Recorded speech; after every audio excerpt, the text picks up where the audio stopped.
Saya tidak meridoi lagi Bank Jabar membangun menara di Jakarta yang tidak ada manfaatnya bagi pelayanan terhadap masyarakat. Khusus untuk koperasi, kami menyampaikan ini bahan koreksi dan bahan pidana ke depan. Saya nyampaikan kemarin ke kantor wilayah BI. Di berbagai daerah, itu apalagi di dekat perusahaan-perusahaan, pasti ada koperasi namanya KOSIPA. Koperasi simpan pinjam. Kalau orang Kerawang pasti senyum. Kelihatannya seperti koperasi. Tetapi sesungguhnya itu adalah rentenir yang berbajukan koperasi. Tidak ada anggota yang nyimpan uang di situ. Yang ada adalah yang pinjam. Jaminannya biasanya ATM para pegawai pabrik, para pensiunan. Dan kemudian negara ruginya dua. Mereka memasang tarif bunga 10%. Mereka tidak bayar pajak.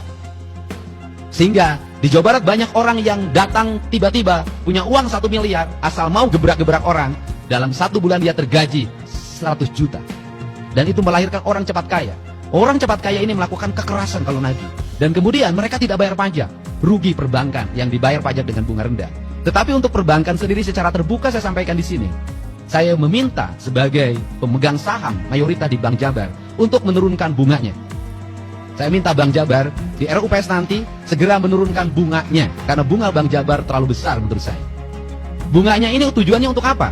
Untuk akses ekonomi berkembang dan berjalan. Kalau kita hari ini mulai April, nanti akan tender-tender terbuka dilakukan di mana-mana.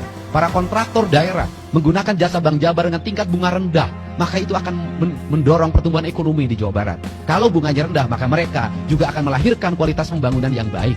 Dan uangnya cepat berputar di seluruh wilayah Provinsi Jawa Barat. Jadi saya tegankan ke Bank Jabar, ada 3 hal yang harus dilakukan. 1, menurunkan bunga. Yang kedua, merampingkan struktur birokrasi di Bank Jabarnya. Yang ketiga, mengurangi jumlah komisaris, mengurangi jumlah direktur.